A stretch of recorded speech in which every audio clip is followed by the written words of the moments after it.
মনে রাখবেন, কষ্টের খাতা যার জীবনে খুলে যায়, সফলতার দোয়ার তার জীবনে খুলে যায়। যার জীবনে সে যত কষ্ট পায় সে ততদূর সামনের দিকে এগিয়ে যায়। আপনি বিল গেটসের জীবনী পড়েন, আপনি ইলন মাস্কের জীবনী পড়েন, আপনি শাহরুখ খানের জীবনী পড়েন, দুনিয়াবি যারা সফল তারা, পৃথিবীতে এমন কোন মানুষ নেই যারা সফল হয়েছে লাথি গুতা খাওয়া ছাড়া। জীবনে যত বাস খাবেন তত সামনে আগাবেন। অতএব কেউ ধোঁকা দিলে হতাশ হওয়ার কিছু নাই। আমি আমার একটা ওয়াজে বলেছিলাম, ধোঁকা একজন সৌভাগ্যবান মানুষ খায়, কারণ ধোঁকার দ্বারাই প্রমাণ হয় একমাত্র আল্লাহ ছাড়া আমার দ্বিতীয় আর কেউ আপন হতে পারে না। তো তুমি যদি কখনো তোমার রক্তের আপন মানুষ দ্বারা প্রতারিত হও, স্মরণ করবা ইউসুফ আলাইহিস সালামের কথা, যিনি তার আপন ভাই দ্বারা প্রতারিত হয়েছিলেন। যদি তুমি দেখো তোমার ফ্যামিলিতে তোমার বাবা মা তোমার বিরুদ্ধে চলে গিয়েছে, স্মরণ করবা ইব্রাহিম আলাইহিস সালামের কথা, যে ইব্রাহিম আলাইহিস সালাম তার বাবার দ্বারা আগুনে নিক্ষিপ্ত হয়েছিলেন। তুমি যদি তোমার জীবনে প্রচন্ড বিপদে পড়ে যাও, চতুর্পাশে বিপদ আর বিপদ, দেওয়ালে পিঠ থেকে গিয়েছে, যাওয়ার কোনো জায়গা নাই, তুমি স্মরণ করবা ইউনুস আলাইহিস সালামের কথা, যাকে আল্লাহ তাআলা মাছের অন্ধকার প্রকোষ্ঠ থেকে মুক্তি দান করেছিলেন। সুবহানাল্লাহ পড়বেন না? যশোরের শাসার ভাইরা, যদি আপনারা দেখেন ফ্যামিলির সবাই আপনাকে মিথ্যা অপবাদ দিচ্ছে, এলাকার মানুষ মিথ্যা অপবাদ দিচ্ছে, আপনার সবচেয়ে কাছের মানুষ আপনাকে মিথ্যা অপবাদ দিচ্ছে, মন ভাঙা যাবে না, হতাশ হওয়া যাবে না। স্মরণ করবেন আম্মা জান আয়েশা রাদিয়াল্লাহু তাআলা আনহার কথা। এরকম চরিত্রবান একজন নারীকে জেনার অপবাদ দেওয়া হয়েছে, তিনি আল্লাহর উপরে ভরসা হারান নাই, আল্লাহ তার সম্মানকে আকাশচুম্বী করে দিয়েছে। ঠিক কিনা বলেন? আপনি যদি আপনার জীবনে প্রচন্ড অসুস্থ থাকেন, জ্বর, মাথা ব্যথা, ক্যান্সার, ব্লাড ক্যান্সার, অসুখ আর অসুখ, স্মরণ করবেন আইয়ুব আলাইহিস সালামের কথা, যিনি 18 বছর অসুস্থ ছিলেন, আল্লাহর কাছে অভিযোগ করেন নাই, তার ভরসার জন্য তাকে রোগ থেকে মুক্তি দিয়েছে একজন। আওয়াজ দিয়ে বলেন সবাই, তিনি কে? আপনি যদি দেখেন আপনার সবচেয়ে কাছের বন্ধু আপনাকে নিয়ে ট্রল করছে, আপনার আব্বা আম্মা আপনাকে হাসির পাত্র বানাচ্ছে, আপনার বউ আপনাকে দেখে মজা নিচ্ছে, মনে করবেন আমাদের প্রিয় নবী মুহাম্মদুর রাসূলুল্লাহ সাল্লাল্লাহু আলাইহি ওয়াসাল্লামের কথা, যিনি তার পরিবারের আপন মানুষ দ্বারা ট্রলের শিকার হয়েছেন, বাট তিনি আশা হারান নাই, সেই নবী পুরো বিশ্বকে জয় করে দেখিয়ে দিয়েছেন।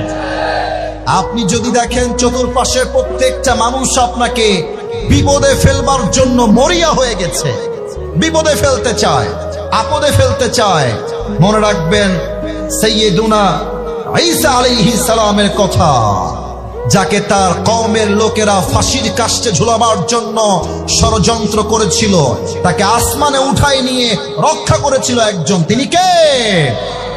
যদি তুমি তোমার জীবনে দেখো একটা মেয়ের বড্ড ভালোবাসতাম, পালাই গেছে, হারাই গেছে, অন্য জায়গায় বিয়ে হয়ে গেছে, মরে গেছে, চলে গেছে, স্মরণ করবা খাদিজা রাদিয়াল্লাহু তাআলা আনহার কথা, যার প্রথম স্বামীও মারা গেছে, দ্বিতীয় স্বামীও মারা গেছে, উনি হতাশ হয়ে যান নাই, তার ভরসার বিনিময়ে আল্লাহ তাআলা তাকে নবীজির সর্বপ্রথম স্ত্রী হিসেবে কবুল করেছে। সুবহানাল্লাহ।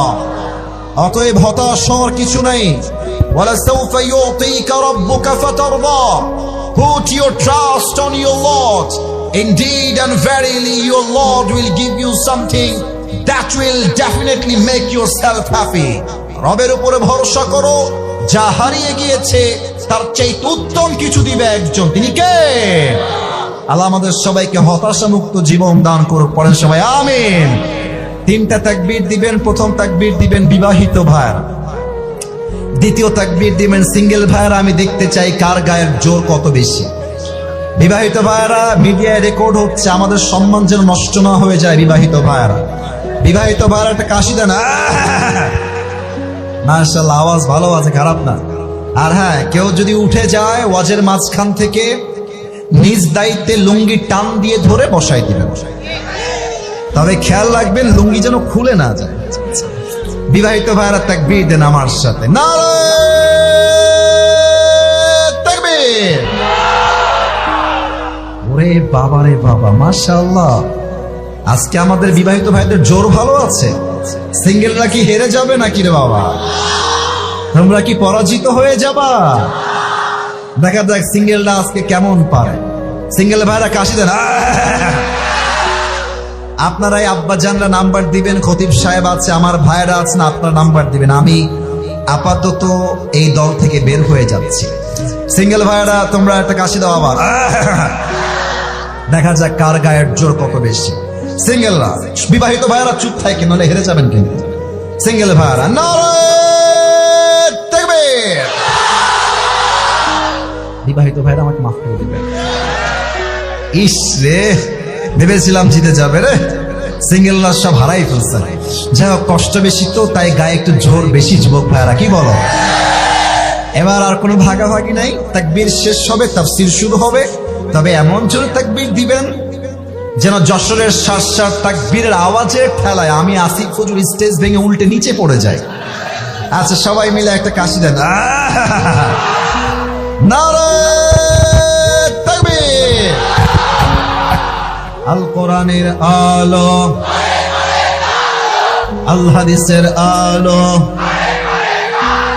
কোরআন হাদিস যেখানে, আলেম ওলামা যেখানে, শার্শাবাসী যেখানে, আল্লাহ যেন কবুল করে। পড়েন সবাই আমিন। আমার প্রিয় যশোরের ভাইরা, আপনাদের সাউন্ডে প্রমাণ হয়ে গিয়েছে আজকের এই মাহফিলে যশোরের সন্তানরা কাপুরুষের সন্তান নয়, সব বীর পুরুষের সন্তানগুলো আমার। আল্লাহ যেন বীর পুরুষের সন্তানগুলোকে আলী রাদিয়াল্লাহু তাআলা আনহুর মতো কবুল করে নেয়। পড়না আমিন। আসুন মূল আলোচনায় ফিরে যাই। বলেন তো সবাই, আমরা আল্লাহর সবচাইতে কাছের প্রিয় বন্ধু হতে চাই কি চাই না? আমরা কি আল্লাহর সবচাইতে কাছের বান্দা হতে চাই কি চাই না? আজ আলোচনার সেন্ট্রাল থিম বা সাবজেক্ট ম্যাটার হলো how can we get closer to Allah সুবহানাহু ওয়া তাআলা। আমরা রবের সবচাইতে কাছের বান্দা হতে পারি কেমন করে? ইনশাআল্লাহ আজকে আমরা এই বিষয়ে কিছু কথা কোরআন এবং হাদিস থেকে বলার সর্বোচ্চ চেষ্টা করব। আপনারা হয়তো বা নাম শুনেছেন, পাকিস্তানের একজন টপ ফেমাস স্কলার, তার নাম হলো মাওলানা তারিক জামিল। নাম শুনেছেন আপনারা? দেখবেন যে সাদা পায়জামা পরে, সাদা পাঞ্জাবি পরে। এই তোমরা কেন এগুলো করছো কলিজার ভাইরা? কেন করছো? এই বেসটা বাড়ান, মোটা রাখেন বেস। ডানের ভাইরা বসার জায়গা থাকলে বসে যান, নয় ডানে যান, যে কোনো একটা। এদেরকে ডিস্টার্ব করা যাবে না, এরা সব শান্তশিষ্ট হয়ে বসে আছে। মেহেরবানি করে চুপ থাকেন। মাওলানা তারিক জামিল তার ওয়াজের মধ্যে একটা কথা সেই দিন বললেন, যেটা আমার কলিজায় আঘাত লেগেছে। মাওলানা তারিক জামিল একটা কথা উর্দুতে কোট করলেন। আমি উর্দুতে কোট করছি first of all, and secondly আমি এটাকে বাংলায় তর্জমা করে দেওয়ার ট্রাই করবো আমার প্রিয় শার্শার ভাই। মাওলানা তারিক জামিল বলেন, जिसे अल्लाह मिला और दुनिया में उसे कुछ भी ना मिला, फिर भी उसे सब कुछ मिला, और जिसे दुनिया में अल्लाह ना मिला और उसे दुनिया में सब कुछ मिल गया, फिर भी हकीकत में उसे कुछ भी ना मिला। এর মানে হলো যে আল্লাহকে পেল আর দুনিয়ার কিছুই সে পেল না, তবুও সে সবকিছু পেল। আর যে আল্লাহকে পেল না আর দুনিয়ার সবকিছুই সে অর্জন করে ফেললো, তবুও সে আসলে কিছুই অর্জন করতে পারলো না। ঠিক কিনা বলে? আল্লাহ মিলা তো সব কুছ মিলা, আল্লাহ না মিলা তো কুছ ভি না মিলা। দ্য মেইন ডেস্টিনেশন ইজ আল্লাহ সুবহানাহু ওয়া তাআলা। আল্লাহ তাআলাকে যে পেয়েছে সে তার জীবনের সবকিছু অর্জন করতে পেরেছে। এবার আসুন আমরা আল্লাহকে পাওয়ার জন্য 7টা আমল আজকে জানবো। শার্শার ভাইরা আমার 7টা আঙ্গুল দেখবেন সবাই। এবার আমাকে জবাব দেন, আল্লাহকে পাওয়ার জন্য আজ এই মাহফিলে আমরা কয়টা আমল জানবো? আওয়াজটা সারসার হয় নাই, যশোরের হয় নাই। কয়টা? আরো জোরে, কয়টা? এক নাম্বার আমল হলো, যেই বান্দা আল্লাহর সবচেয়ে প্রিয় এবং খাঁটি বান্দা হতে চায়, প্রথম শর্ত হলো you have to clean your heart. এক নাম্বার সত্য, আত্মার পরিশুদ্ধি করতে হবে। আত্মা যার ঠিকঠাক তার সব ঠিকঠাক, আত্মা যার নষ্ট তার পুরো দেহটাই নষ্ট, ঠিক কিনা বলে? আচ্ছা, আপনারা দেখবেন যে আগে 5 আগস্টের আগে অনেক নেতা ছিল, উপরে ফিটফাট, ভেতরে পুরোটাই সদরঘাট। এবং অনেক নেতাকে আমি দেখেছি যারা অজু ছাড়া নামাজ পড়তো, আমি নিজের চোখে দেখেছি। আপনারা একটা নাম বলবো, বজলুর রশিদ হুজুরের নাম কি কেউ শুনেছেন? ওনার বাসা উত্তরবঙ্গের বগুড়ায়। উনি একটা মাহফিল করতে গিয়েছেন, হয়তো বা টাঙ্গাইল বা সিরাজগঞ্জে, যে কোনো একটা জেলায় তিনি গিয়েছেন।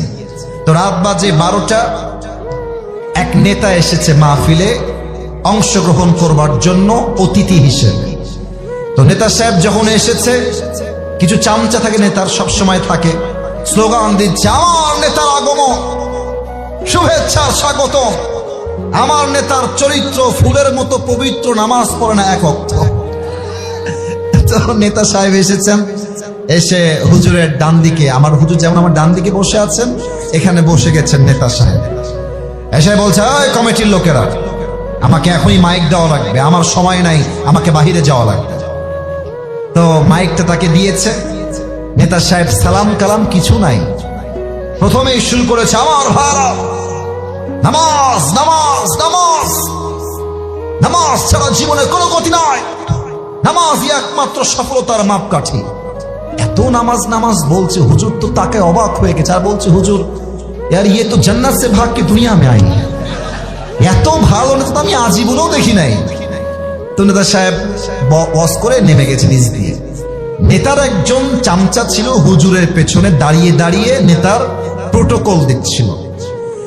তো নেতা সাহেব যখন ডান দিক দিয়ে নেমে গিয়েছে, হুজুর বলছে, আজকে আমার খবর নেওয়াই লাগবে নেতা আসলেই নামাজ পড়ে কিনা। তো যেই চামচা পেছনে ছিল ওর হাত ধরছে, এই বেটা এদিকে আয়, রে তোর নেতা যে পরিমাণ নামাজের কথা কইল, কমপক্ষে তো 70-80 রাকাত তাহাজ্জুদ অবশ্যই পড়ে, কিরে কি খবর বল নেতা। তো ছেলে বলছে, হুজুর এটা মুখে বলা যাবে না, কানে কানে বলতে হবে। তো হুজুরের কানে কানে ছেলেটা বলছে, হুজুর এটা বগুড়ার ভাষায় বলছি, আপনারা আবার রাগটা কইলেন না। ছেলেটা বলছে, হুজুর কিসের 70 রাকাত তাহাজ্জুদ, এই নেতার সঙ্গে 5 দিন একসঙ্গে আছি, ভোট সামনে, এই শালা এক ওয়াক্ত নামাজ পড়ে না। তার মানে কি বুঝলেন? নেতার উপরে ফিটফাট, কিন্তু নেতার ভেতর আত্মাটাই নষ্ট, যুবক ভাড়া, ঠিক কিনা বলো? তবে এই আত্মা হলো 3 প্রকার, বলতে হবে সবাইকে। কয় প্রকার? ও সরি সরি সরি, একটা ভুল হয়ে গেছে আমার, একটা সরি, খুবই দুঃখিত। আমি আপনাদের জন্য একটা গিফট নিয়ে আসছি, বলতে ভুলে গেছিলাম, সরি। এটার জন্য আমি আন্তরিকভাবে দুঃখিত, পরিবেশ সামলাতে গিয়ে ভুলে গেছি। আমি আমার নিজের একটা টুপি নিয়ে আসছি গিফট দেওয়ার জন্য, নিবেন আপনারা? যুবকরা আমার টুপি বড্ড ভালোবাসে, কেন ভালোবাসে এটা তাদের ব্যক্তিগত ব্যাপার। তবে যাওয়ার সময় অনেকে টুপি চায় আমার কাছে, যে টুপি দেন। তো এই টুপিটা আজকে যে কোনো একজনকে হাদিয়া দিব, শর্ত একটা, জাস্ট একটাই শর্ত, একটা শর্ত মানলেই টুপি তোমার হয়ে যাবে। শর্ত একটা, সময় আমি যে 7টা আমল কোরআন থেকে হাদিস থেকে রেফারেন্স ভিত্তিক বলবো, তুমি চাইলে মোবাইল ফোনে নোট করতে পারো, অথবা তুমি চাইলে কাগজে কলমেও লিখতে পারো, অথবা তুমি চাইলে ব্রেইন দিয়ে মুখস্থ করতে পারো। আমি শেষে গিয়ে বলবো 7টা আমল কে বলতে পারবে, দাঁড়িয়ে যাবা, বলে দিবা, এই টুপি আমি আসিফ হুজুর তোমাকে পড়ায় দিব। আর একটা কথা, এটা কিন্তু কোনো নর্মাল দোকানের টুপি না, না এটা ভাব নিচ্ছি না, অহংকার না, এটা আমি নিজে আমার নিজের জন্য অর্ডার দিয়ে পাকিস্তানের কোম্পানি থেকে নিজে নিয়ে আসছি, পাকিস্তান থেকে অর্ডার দিয়ে। দাম অনেক বেশি, দাম বলা উদ্দেশ্য নয়, হাদিয়া দাম কম হোক কিংবা বেশি হোক, হাদিয়ার মান অলওয়েজ হায়ার লেভেলে, ঠিক আছে কিনা বলো? তো এই টুপিটা যে কোনো একজনকে দিব। 7টা আমলের কথা শুরু হয়েছে, কেউ যেন ডান বাম না হয়, সবাই তাকবীর দেন, নারে তাকবীর। এই আত্মা হলো মোট 3 প্রকার। 1 নাম্বার হলো সুস্থ আত্মা, 2 নাম্বার অসুস্থ আত্মা, 3 নাম্বার হলো মৃত আত্মা। সুস্থ আত্মা কাকে বলে? সারসার ভাইরা দিল দিয়ে শুনবেন। যেই মনে অহংকার নাই, হিংসা নাই, বিদ্বেষ নাই, এটা হলো সুস্থ আত্মা। অসুস্থ আত্মা কাকে বলে? বোঝার জন্য একটা এক্সাম্পল দিব, উদাহরণ দিব, মন দিয়ে শোনেন। আমরা যেই সালে আছি এটা হচ্ছে 2025 সাল। মুরব্বীরা আমার কথা খুব ভালো বুঝবেন, আমার মায়েরা কথাটা ভালো বুঝবেন যুবকদের চাইতে। এই পয়েন্টে 1925 সাল যখন ছিল, আগের 50 বছর 100 বছর আগের কথা। এখন তো যশোর এত উন্নত, মেডিকেল, হসপিটাল, ক্লিনিক কোনো অভাব নাই। 100 বছর আগে কি এরকম ক্লিনিক, মেডিকেল, হসপিটাল ছিল যশোরের ভাইয়েরা? ছিল না। তখন ছিল কি? কবিরাজ, ওঝা বা আমরা বলি হাকিম, এটাই ছিল তৎকালীন সময়। এই যে কান্টুপিওয়ালা, এই ছেলে কই যাও? তো কি করতে আসছো মাহফিলে বেটা? যশোরের ছেলে আমরা, ভালোবাসতেও যাই, ধমক দিতেও আমরা জানি, ঠিক কিনা বলে? ও আমার চোখে পড়ে গেছে। খবরদার, সাহস করবেন না। 12টা পর্যন্ত সময় নিয়েছি, টাইম আপ করব না। আমার রুলস দেওয়া আছে কমিটিকে, 1 ঘন্টার বেশি ওয়াজ আমি করি না। কারণ হচ্ছে ফজরের নামাজটা মিস হয়ে যায়। আমি এসেছি 10:45-এ। মেহেরবানি করে আমাকে 12টা পর্যন্ত সময় না দিয়ে একটা মুরব্বী, একটা যুবক মাঠ ছাড়তে পারবে না, ঠিক কিনা বলে? তখনকার যুগে যদি সাপে কেউ কাটা খেত, সাপের কামড়, তো সে ওঝার কাছে আসত, এসে বলতো, স্যার আমার হাতে তো সাপে কেটে দিয়েছে, চিকিৎসা দরকার আমার। তো ওঝা কি করতেন? আমার হাতে পিরিচ দেখা যায়, কথা বলতে হবে, দেখা যায়। ওঝা একটা ফ্রিজ নিয়ে আসতেন। ফ্রিজের একদিকে মরিচ রাখতেন, মরিচ বাটা, আর একদিকে লবণ বাটা রাখতেন। বলতেন, এই যুবক এদিকে আসো, তোমার জিহ্বাটা বের করো। যুবকটা জিহ্বা বের করতো। ওঝা এখান থেকে মরিচটা নিয়ে তার জিহ্বায় দিত আর বলতো, এই সাপে কাটার যুবক, তোমার মরিচের ঝাল কেমন লাগে বলো। তো যুবকটা যদি বলতো যে স্যার আমার কাছে তো মরিচের স্বাদটা কেমন যেন পাইনসা লাগে, ঝাল লাগে না, তখন ওঝা সাহেব বুঝে ফেলতেন যে এটা কোনো ধরা সাপ নয়, এটা কোনো বিষহীন সাপ নয়, বরং বিষাক্ত সাপের ছোবল লেগেছে, ঠিক কিনা বলেন? ওঝা বুঝতেন কেমন করে? কারণ সাপে কামড় দিলে মানুষের দেহের সর্বপ্রথম ক্ষতি হয়, জিহ্বার স্বাদ মরে যায়। কোনটা লবণ, কোনটা মরিচ, কোনটা ঝাল, কোনটা মিষ্টি, তখন মানুষ আর টের পায় না। আল্লাহর হাবিব বলেছেন, মানুষের জীবনে সাপের চাইতে বিষাক্ত জিনিস হলো শয়তান। সাপের কামড় খেলে মানুষের যেমন জিহ্বার স্বাদ নষ্ট হয়ে যায়, শয়তানের ওয়াসওয়াসায় পড়লে মানুষের ঈমানের স্বাদ নষ্ট হয়ে যায়। তখন বোরকা পড়তেও ভাল লাগে, পার্কে গিয়ে প্রেম করতেও ভাল লাগে। তখন মুরব্বী আব্বাজানদের দাড়ি রাখতেও ভাল লাগে, মসজিদের সভাপতি হইতেও ভাল লাগে, আবার সুদের টাকা খাইতেও ভাল লাগে। হ্যাঁ, অসুস্থ দিক। ভালো কোনটা, খারাপ কোনটা আর টের পায় না, ঈমানের স্বাদ নষ্ট হয়ে যায়। 2 নাম্বার অসুস্থ আত্মা। 3 নাম্বার আরো বড় মারাত্মক। আমি তো বলি যে যদি আপনি আমার পুরো ওয়াজটাকে ভাগ করেন পার্সেন্ট দিয়ে, এখন যেইটা বলবো এটা পুরো ওয়াজের 50% পুরো ওয়াজের। 3 নাম্বার হলো মৃত আত্মা। মৃত আত্মা কারা? আল্লাহ বলছেন কোরআনে, আমার ভুল বলার কোনো অপশন নাই, আল্লাহ বলছেন মৃত আত্মা যাদের আত্মা, আল্লাহ বলছেন উলাইকা কাল আনআম বাল হুম আযাল, এরা হচ্ছে চতুষ্পদ জন্তুর মতো। আল্লাহ এটাই বলে ক্ষান্ত হন নাই, আল্লাহ বলছেন বাল হুম আযাল, এই মৃত আত্মার মানুষগুলো কুকুরের চাইতে নিকৃষ্ট। এই কলিজার ভাইরা, আচ্ছা বলেন তো পৃথিবীতে সৃষ্টির সেরা জীব কারা? মাশাআল্লাহ, রাইট আনসার। বলেন সবাই কারা? মানুষ। আমি যখন এখানে আলেম ওলামা আছেন, খতিব সাহেব আছেন, এটা আমি বলতে লজ্জা পাচ্ছি না, আমি যখন এই আয়াতের তর্জমা পড়ি আমি তাফসীরের কিছুই বুঝে আসে নাই, আমার ক্লাসেও বুঝে আসে নাই, পরবর্তী সময় আমার জিনিসটা বুঝে আসে নাই যে আসলে মানুষ কুকুরের চাইতে খারাপ কেমনে হইল। এটা তো আশরাফুল মাখলুকাত। একদিন ঢাকার কুমিল্লায় প্রোগ্রাম ছিল, ঢাকার গাজীপুর হয়ে আমি কুমিল্লায় যাচ্ছিলাম, ঢাকা পার হবো আর কি, গাজীপুরে আমি ছিলাম। তো মোবাইলটা খুলে ইউটিউবে গেলাম যে একটু ওয়াজ শুনি, টাইমের মূল্যায়ন করার চেষ্টা করি। তো ঢুকেই দেখছি প্রথমেই ময়মনসিংহে আল্লামা দেলোয়ার হোসেন সাইদি হুজুরের ওয়াজ, একটা ক্যাপশন সহ আমার সামনে একটা ওয়াজ আসছে।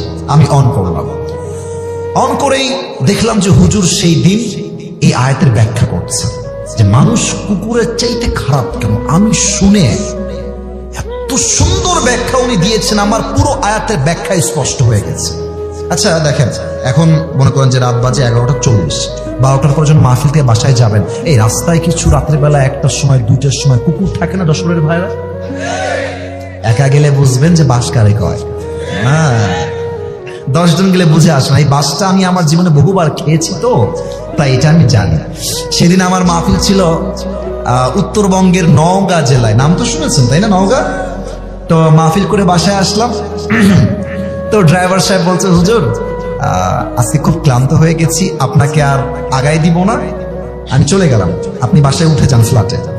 মানে কপাল খারাপ হইলে যা হয়। তা আমার দারোয়ান সেই দিন সেই মরার ঘুম দিয়েছে। আমি ড্রাইভার সাহেবকে বিদায় দিয়েছি, টাটা বাই বাই আল্লাহ হাফেজ, এদিকে দারোয়ান ঘুম থেকে উঠে না, দারোয়ান সাহেব ওঠে, দুনিয়াতেই নাই। আমি যখন চিল্লাইতেছি, আমার চিল্লানির সুরে কয়েকজন আল্লাহর সৃষ্টি আমার কাছে এসেছে। আমি যখন পেছনের দিকে তাকিয়েছি, দেখছি মাশাআল্লাহ নুরানি চেহারা আমার দিকে তাকিয়ে আছে 5টা কুত্তা। আমি কি করব? আমি তো ভয়ে থরথর করে কাঁপতেছি, এত বড় হুজুর হয়েও আমার ভয়ে একদম জীবন শেষ। আমি পড়ছি ইন্না লিল্লাহি ওয়া ইন্না ইলাইহি রাজিউন, কাজই হয় না। এমন ঘেউ ঘেউ শুরু করেছে। দারোয়ানের কপাল ভালো, আমি ডাকছি শুনতে পাই না, কুকুর ডাকছে, তার ঘুম ভেঙে গেছে।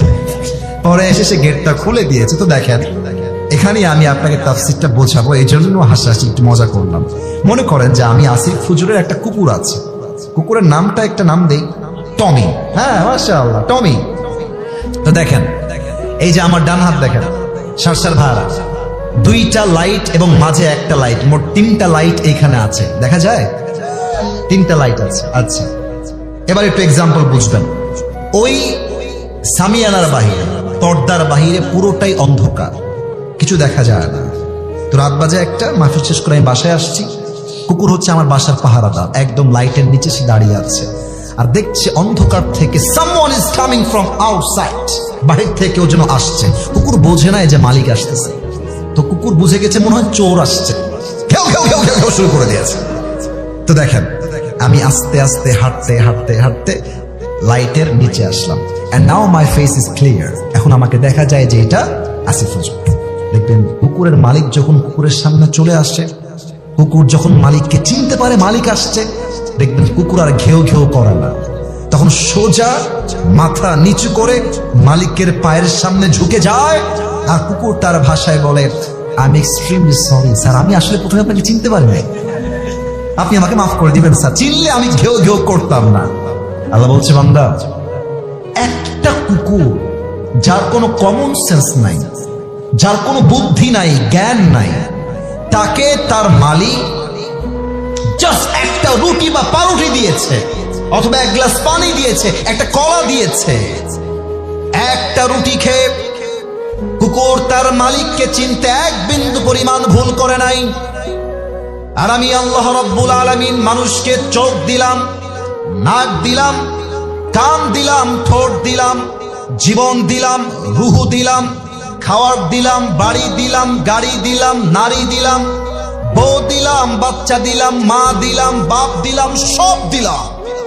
এই নিমক হারাম মানুষগুলো সবাইকে চিনলো, বাট যে মালিক তাকে এত কিছু দিল, সে মালিককে সে চিনল না, সে কুকুরের চাইতে নিকৃষ্ট হয়ে গেল।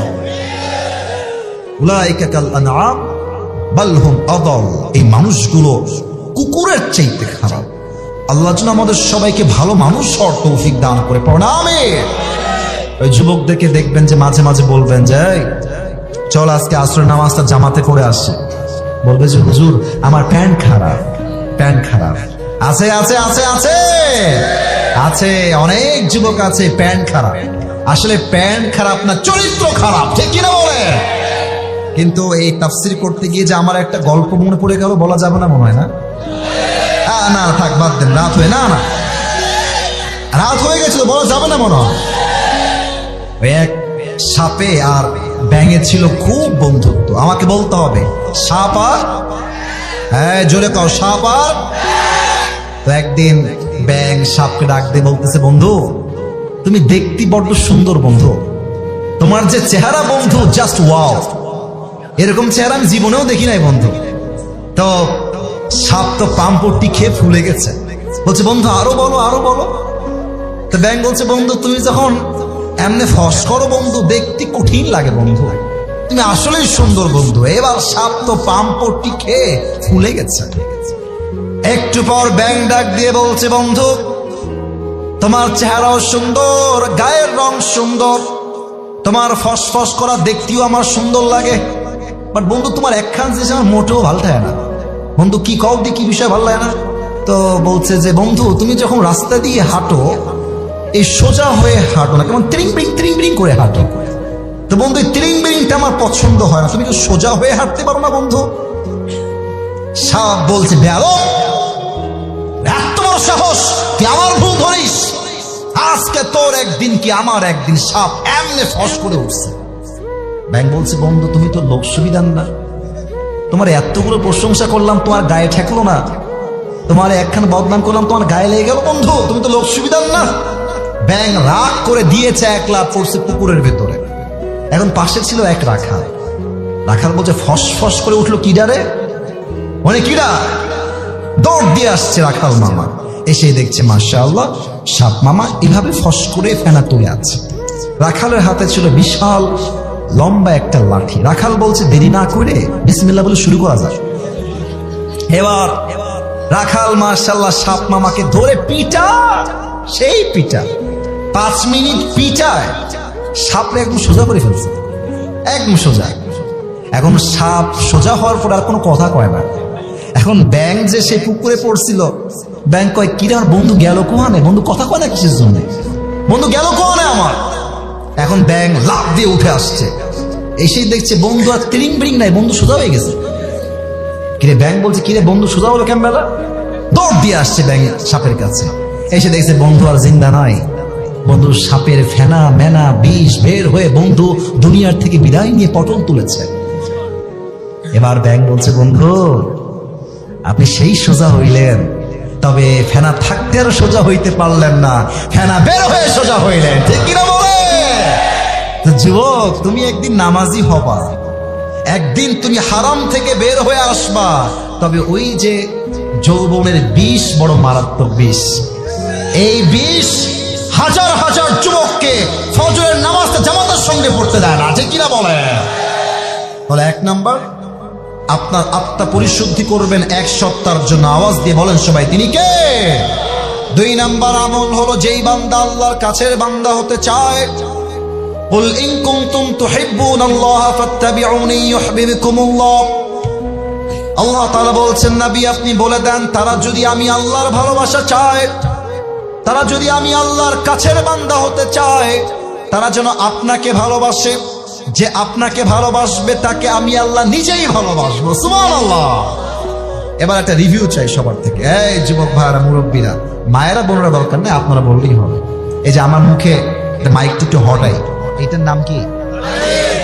ডানে আওয়াজ আছে, এটার নাম কি?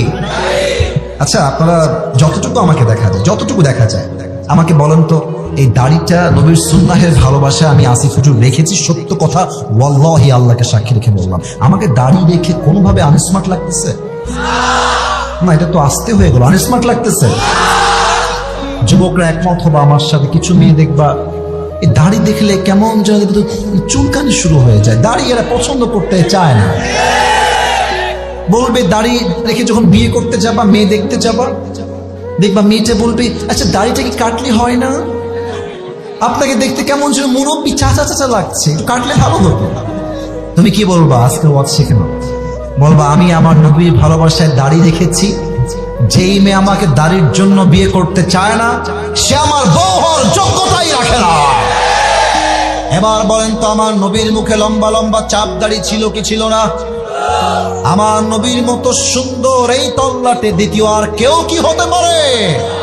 চাঁদের চেয়ে সুন্দর তুমি নবী আমার কামলিহিওয়ালা, দো জাহানের বাদশাহ তুমি প্যারা নবী সাল্লে আলা, দো জাহানের বাদশাহ তুমি প্যারা নবী সাল্লে আলা, চাঁদের চেয়ে সুন্দর তুমি নবী আমার কামলিহিওয়ালা। সুবহানাল্লাহ। সময় তো মেয়েদের তো দাড়িওয়ালা পছন্দ হয় না, দেখবা গাঞ্জাখোর খুব পছন্দ হয় অনেক মেয়ে। না যশোর এরকম মেয়ে নাই, নাই নাই নাই যশোর এরকম মেয়ে আরে নাই রে ভাই। আল্লাহ থাকলে হেদায়েত দান করে পড়েন সবাই আমিন। যারা গাঞ্জাখোর পছন্দ করে এরা সেই লেভেলের বাস খায়, কারণ গাঞ্জাখোর তো নিজের জীবনের মূল্য নিজেই বুঝে না, তার বইয়ের মূল্য বুঝবে কেমন করে? আমি আমার বন্ধুদেরকে বলবো টাকার চিন্তা বাদ দিয়ে দেন, গাঞ্জাখোরকে পছন্দ করা বাদ দিয়ে দেন, বিয়ের জন্য একমাত্র নবীর আদর্শবান যুবককে আপনার বিয়ে করতে হবে। যুবক ভাই, আল্লাহ মেয়েদেরকে বোঝার তৌফিক দান করে পড়েন সবাই আমিন। 2টা আমল হলো, আর 5টা আমল আছে। রাত বাজে 11:52, আর 5টা আমল বলা যায় নাকি যায় না? 3-4 জন লোক আমার বলার পরেও উঠে গেছে, এটা আমি সচক্ষে দেখেও চুপ ছিলাম। কারণ হলো সবাই কিন্তু আসলে ওয়াজ শুনতে মাহফিলে আসে না, কেউ কেউ আসে বক্তার চেহারা দেখার জন্য, মাহফিলে ভাজা খাওয়ার জন্য, তাই না যুবক ভাইরা? বাট এখন যারা এসেছে 1 ঘন্টা ধরে বসে আছে, এরা আসিফ হুজুরের চেহারা দেখার জন্য আসে নাই, একমাত্র আল্লাহর জন্য মাহফিলে অংশগ্রহণ করেছে। 3 নাম্বার আমল হলো নামাজ। নামাজ নাই যার, ইমান নাই তার, নামাজ নাই যার, আল্লাহর বন্ধু হবে না তার। আপনারা সবাই আজহারি হুজুরের নানা শ্বশুর নাম হচ্ছে গোলাম সরওয়ার সাইদি হুজুর, নাম শুনেছেন? আমার চাইতে আরো সুন্দর চেহারা ওনার, 50 বছর প্লাস তার বয়স। উনি একটা কথা প্রায় বলতেন, নামাজ নাই যার, ইমান নাই তার, নামাজ নাই যার, মুসলমান হিসেবে পরিচয় দেওয়ার কোন যোগ্যতার নাই যশোরের ভাড়া আমার, ঠিক কিনা বলে? এবার একটা প্রশ্ন করব, উত্তর দেন। এই একদম চুপচাপ, এদিকে বলেন তো, ইসলামের দ্বিতীয় খলিফা কি নাম ছিল? হ্যাঁ, ওমর। আবু বকর বললে ভুল হবে, প্রথম খলিফা আবু বকর, দ্বিতীয় খলিফা ওমরে ফারুক রাদিয়াল্লাহু তাআলা আনহু। আমি যতগুলো হাদিস উল্লেখ করব এটা হচ্ছে আমার সর্বশেষ হাদিস। শেষ ভালো যার, সব ভালো তার। এই হাদিসটা আমার কলিজার থেকে শ্রবণ করবেন। ওমরে ফারুকের কাছে একজন যুবক আসছে, তার নাম হচ্ছে আবু লু'লু আল মাজুসি, সে একজন আগুনের পূজারী। এসে বলছে, ওমর তোমার কাছে তো অভিযোগ নিয়ে আসছি, আমার অভিযোগটা তোমাকে শুনতে হবে। বলছে কি অভিযোগ বলো আমাকে। তো যুবকটা বলছে, ওমর আমার যে মালিক আছে সে প্রত্যেক দিন আমার কাছে 6 দিরহাম চার্জ করে। বলেন সবাই আমার হাতের দিকে তাকিয়ে, কয় দিরহাম? তো আপনি এটা কমায় দেন, 2 দিরহাম করে দেন, আমি এত দিরহাম দিতে পারবো না, কমায় দেন। তো ওমরে ফারুক বলছে ঠিক আছে কমায় দিব, তবে আমাকে জানতে হবে যে তুমি কি ব্যবসা করো, তোমার জবের উৎস কোথায়, আয় করো কেমন করে।